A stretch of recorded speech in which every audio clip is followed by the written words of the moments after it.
Hello friends, and welcome back to Nekopon Gaming. Today we're going to cover some UMA news for March 17th. If you hear some construction or trains in the background, I have a lot of stuff going on in my neighborhood, so please don't mind that too much. As you can see on the screen here, on the left side we have Mejiro Bright. She's cute and adorable, and she'll be gracing us with her presence tonight. And on the right side we have some reprint. We have Zeno Rob Roy, which is a speed card, and then Kuren-chan, which is an intelligence card, and we'll talk about these in a moment. Before we start, do hit that like and subscribe button to check out more Uma Musume content in the future on my channel. I also play other games on Twitch and hang out in my Discord channel. We have a lot of great friendly Uma Musume players in there if you want to come check out a English community. I also play Uma Musume on my Twitch, so if you want to check that out, the links will be down below. Like we said, we're going to check out Mejiro Bright here. Of course, she's not out yet, so everything is speculation, so take everything I say today with a grain of salt. So Mejiro Bright, we have some information from GameWith. On the left side here, we see that Mejiro Bright as a rival, if you're playing against her in a rival race in Make a New Track right now, this is her stat. It looks like she's a turf racer that has C in miles, and then medium and long is going to be A, and it says her strategy is leader. However, on her card, if you look at her from the Aoharu Cup, you'll see that in her card it says she is betweener or chaser. Now that's a little bit different from the rival one, as you can see over here next to each other. But let's take a look at the skills that she gives you from the card itself. Now we're taking this information from GameTora, so thank you so much for that. On the left side, you can see her skills are mostly long, and then we also have a chaser skill right here. So hopefully this is a good indicator that she'll be both medium and long distance runner, along with a preferred chaser strategy. Because we honestly don't have a whole lot of chasers in the game, and I think it'd be very exciting to have another one. And it could mean that she could end up being a dark horse in the upcoming Champions meeting. I don't know if anyone else has been training for the Pisces Cup, but for me it has been quite difficult. The stamina requirements are just so high. This does start on March 22nd, so you have a little bit of time to train before then, and hopefully if Mejiro Bright is going to be really good for this, you get her and able to train her for this Champions meeting.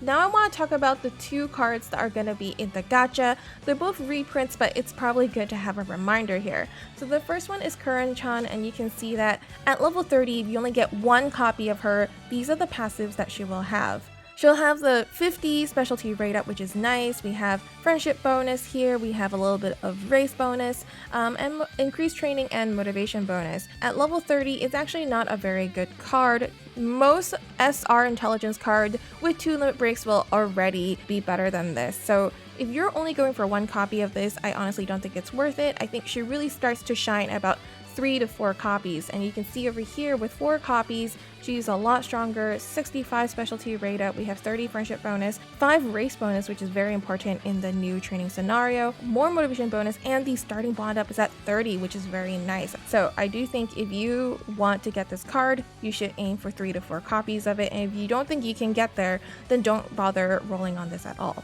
You also don't need this if you already have nice nature and fine motion. We are also going to take a look at her skills just as a reminder. Kuren-chan has a lot of short distance skills and also debuffs, and that's her thing.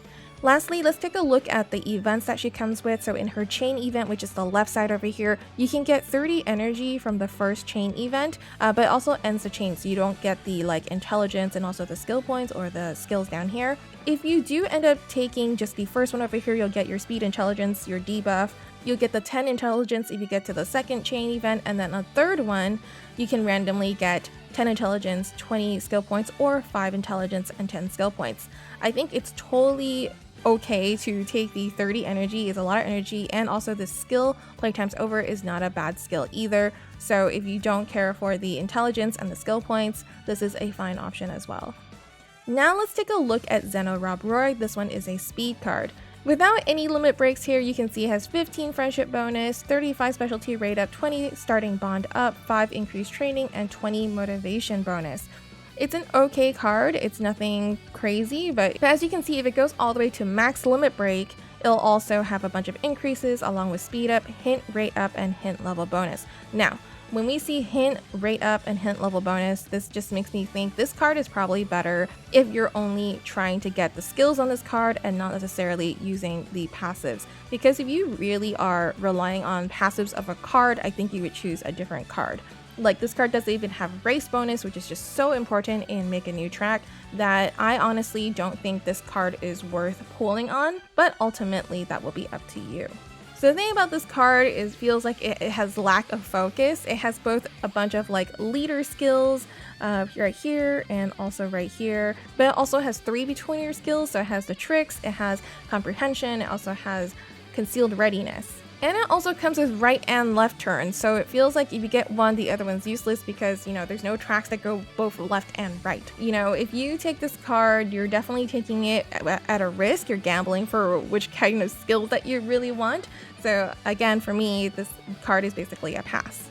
We can also take a look at the events that it has. It's actually not too bad. You get 15 skill points. You can choose left or right during the events, and it also gives you more skill points at the end. And then for the random events, you can get more intelligence, stamina, or you can get the medium straight line. And then for the other random event, you can get energy or speed. Of course, I would always choose energy.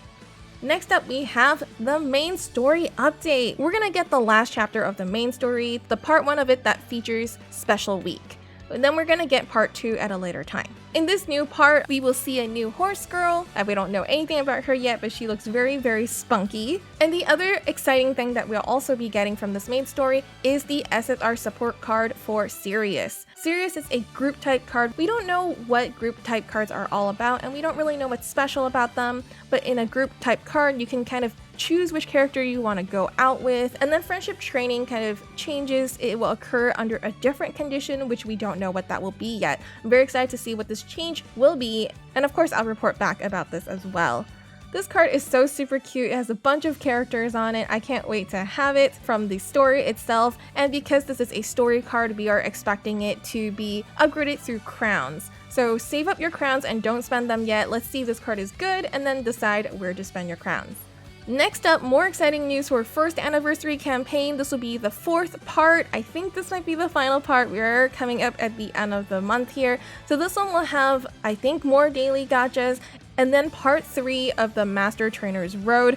Again, these are really good because they teach you a bunch of stuff and they don't have a deadline. This one's especially good because it comes with an SSR guaranteed ticket. Now, I believe this is going to be a random ticket and not a pick ticket, so do keep that in mind. Regardless, having an SSR ticket is a godsend. So thank you so much to Side Games for being so generous. I am very excited to get this and hope everyone gets something good out of it. Some news that are happening currently. Right now, we're in the middle of the White Day campaign. It started on March 14th, and what it basically did was give us this amazing, super cute illustration with Tamamo Cross, Biwa Hayahide, and Seiyun Sky. Look at how cute they all look in their casual outfits and their gifts. It just look like they're like on a nice day out, you know?